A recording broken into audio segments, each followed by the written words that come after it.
I'm Leanne Nicholls. I'm the founder, executive and artistic director of City Chamber Orchestra of Hong Kong, and I come originally from Australia, and I've been in Hong Kong for 31 years now.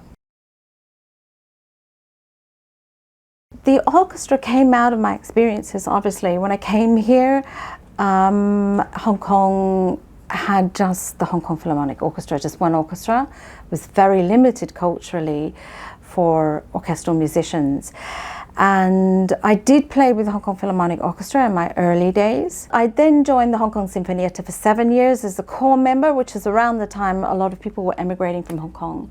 And City Chamber Orchestra of Hong Kong was started when a lot of those Hong Kongers were coming back to Hong Kong.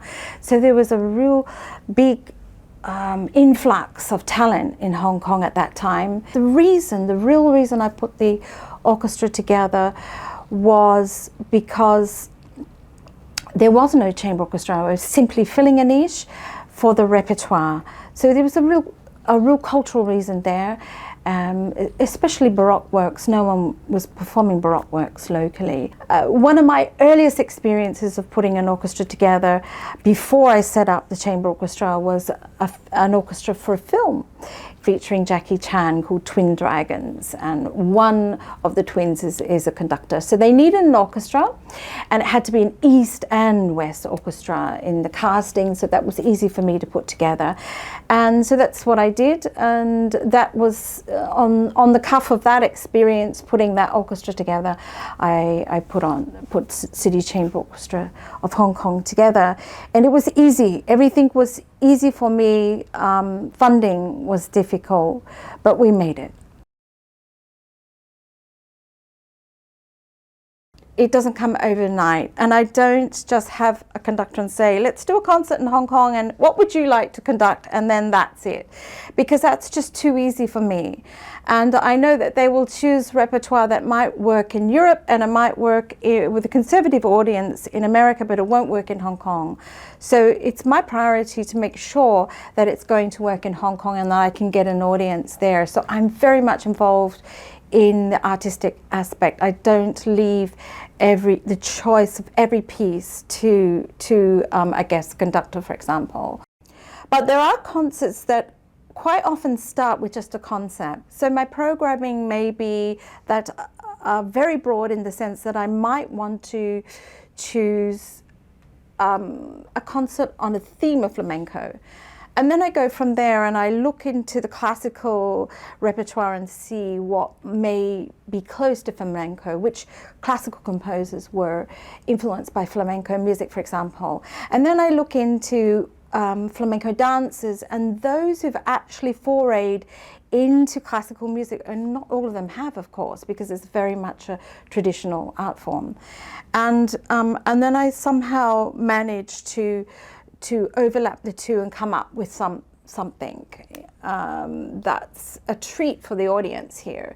So programs, for example, we've done with tango dancers and with flamenco dancers and associated instrumentalists, for example, flamenco guitarists. They're new. They're not being done anywhere else around the world. And I feel very proud of that, and I feel very much enriched by the relationships and the friendships I've made, artistically speaking, with those artists from around the world that have brought really special programs to our orchestra.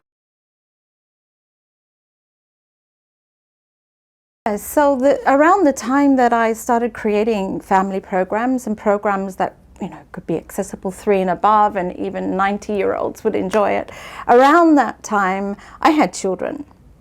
So I knew exactly when I was taking my kids to shows what they could manage at a certain age and what was like just too much or what wasn't relevant. So having a family is also part of the inspiration, but it was also just the feedback that I was getting from the Hong Kong families saying, we want more of this, we love this, we had a great time, and we learned so much about music, and that for me is really satisfying. So with Bach Symphony, it's what we call a new genre called orchestra theatre, and I have no sample. I didn't copy anything. There was nothing I could draw upon. It was just an idea in my head to have the musicians actually playing and acting and being part of a story. So bringing the theatre into the orchestra is new idea. Not many people are doing that, but to do that you have to have the content, and to make it not just a concert with excerpts of classical music. For me, this is too elementary and too boring. I think the idea was to make each musician a character. So the trombone player is a caterpillar, and the harp is a butterfly, for example, and that leaves a memory on a child's. And of course I have to identify some more than others to be main characters, where they actually stand up and deliver lines and speak and play and sing as well, for example.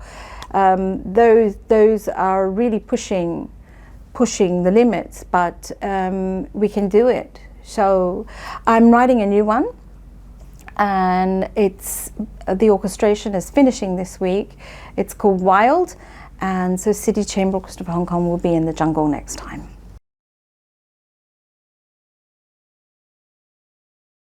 Well, I think for a culturally developed city, what is really important is diversity. That's part of cultural development, and City Chamber Orchestra of Hong Kong represents diversity.